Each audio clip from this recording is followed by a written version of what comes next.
बार फिर से Himachali blogger channel में। और आज का जो ब्लॉग है बहुत ही स्पेशल होने वाला है। एक यूनिक इन्फॉर्मेशन आप तक हम पहुंचाएंगे और एक ऐसे देवता के दर्शन करवाएंगे जो कि बहुत ही ज़्यादा जिनकी मान्यता है। सो आप देख सकते हैं कि जो भी मंदिर आज की स्थिति में ऐसा दिख रहा है, पहले ऐसा नहीं था। पहले यहाँ पे एक सूखी झोंपड़ी हुआ करती थी, बट धीरे धीरे जो है, जो भी श्रद्धालु या भक्तजन आते गए वो डोनेशन करते गए और मंदिर की कमेटी ने आज की डेट में एक बहुत ही खूबसूरत मंदिर बना रखा है। सो चलिए आपको भी दर्शन करवाते हैं बाबा बलोटू जी के, और पूरी की पूरी कहानी आपको यहाँ पे हम लोग बताएंगे अब आगे चल के वीडियो में। सिद्ध श्री बाबा बलोटू जी का मंदिर हिमाचल प्रदेश में कांगड़ा जिले के एक छोटे से गांव नलसुआ में पड़ता है। स्थानीय लोगों, पुजारी व पंडितों से बाबा जी के इतिहास के बारे में हमें जो कुछ पता चला है, हम उसका वर्णन करने के लिए बाबा बलोटू जी के चरणों में ध्यान लगाकर बाबा जी से क्षमा चाहते हैं कि जो कुछ भी हमने सुना है उसमें अगर किसी प्रकार की त्रुटि रह जाए तो हमें माफ़ किया जाए। तो बात इस प्रकार की है कि पुराने समय में हमारे देश में छोटी छोटी रियासतें हुआ करती थी। रियासतों में राजा हुआ करते थे और राजा के सेवक के लिए वजीर होते थे। ठीक इसी प्रकार राजपुरा रियासत का वजीर जौहरी नाम का एक व्यक्ति हुआ करता था। उसमें कुएं, बावड़ियां, सराएं और बड़बा पीपल के वृक्षों के पेड़ों को ट्याले लगाने का काम वजीर के जिम्मे होता था। कहा जाता है कि वर्तमान बाबा जी के मंदिर के सामने गांव दमाड़ा, जिसे अब परवाड़ा गांव का नाम दिया गया है, पहाड़ी के मध्य में जौहरी नामक वजीर ने बावड़ी की खुदाई करवानी शुरू की। खुदाई करते करते बावड़ी के बीच में एक छोटी सी पत्थर की शिला मिली। उसका वजन इतना था कि काफ़ी कोशिश करने के बावजूद भी मजदूर उसको निकाल ना सके। रात को जौहरी नामक वजीर को स्वप्न आया, जिसमें बाबा जी ने कहा कि मुझे रोट हलवा प्रसाद बनाकर चढ़ाएं। उसके बाद पालकी में रखकर बैंड बाजे के साथ जहां वर्तमान मंदिर है उस स्थान पर ले जाकर इस पिंडी की स्थापना कर दें। दूसरे दिन कुछ बाबा के भक्त इकट्ठे हुए और उन्होंने रोट प्रसाद चढ़ाकर पिंडी को बड़ी आसानी से उठा लिया और पालकी में रखकर वर्तमान स्थान की ओर जाने लगे। जब रास्ते में खड पार कर रहे थे तो गांव सुकाहर का एक लेरिया जाति का राजपूत व्यक्ति वहां से अपने गांव की तरफ जा रहा था। उस व्यक्ति ने मजाक करते हुए कहा कि तुम इस पत्थर को उठाकर कहाँ ले जा रहे हो। इतना ही कहना था कि उस व्यक्ति की आंखों की रोशनी चली गई। जब वह पीछे की ओर जाए तो उसे ठीक दिखाई दे, परंतु जब वह घर की तरफ जाने लगे तो उसे कुछ न दिखाई दे। जल्दी ही वह समझ गया कि उससे कोई बड़ी भूल हो गई है। फिर उसने भूमि पर दंडवत होकर नाक से लकीरें निकालकर क्षमा याचना की। काफ़ी देर के बाद बाबा जी ने उससे क्षमा कर दिया और उसकी नज़र वापस आ गई। उसने कहा कि भविष्य में लेरिया जाति के सभी लोग बाबा जी को कुल देवता के रूप में मानेंगे।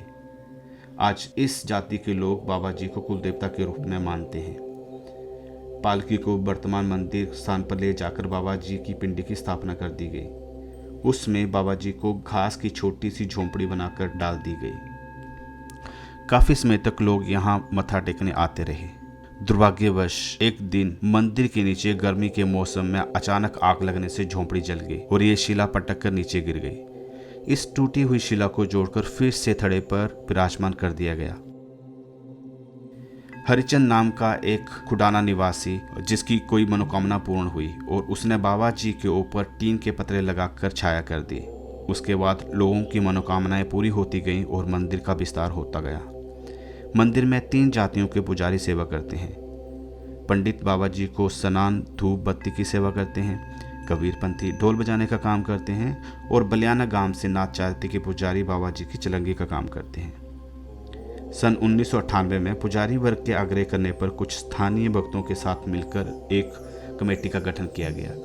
इस कमेटी में पुजारी वर्ग और चंद बाबा जी के भक्त शामिल हैं।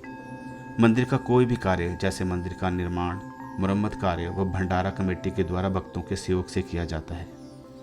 बाबा जी के मंदिर के निकट लगभग 100 मीटर की दूरी पर एक पानी की बावड़ी भी है, जिसका पानी 12 मास तक एक जैसा रहता है।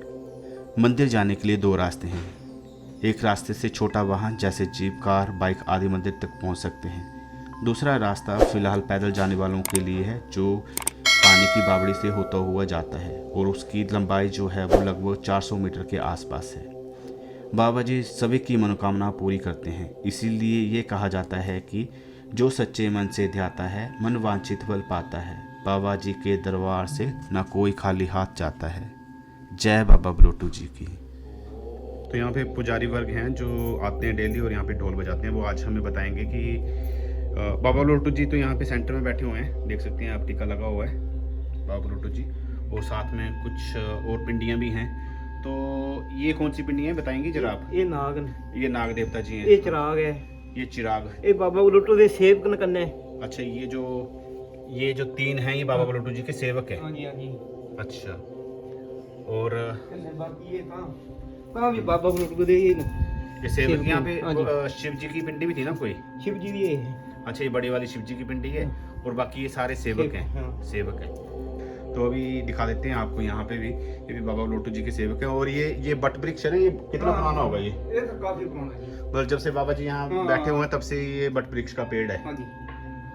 तो देख सकते हैं ये बट वृक्ष का पेड़ जो है वो एक साइड से तो खर गया है, पर सूखने के बाद एक बार फिर हरा हो गया ये। Thanks for watching, I hope you enjoyed this video. So मिलते हैं इस तरह के एक नए वीडियो में, तब तक के लिए टेक केयर।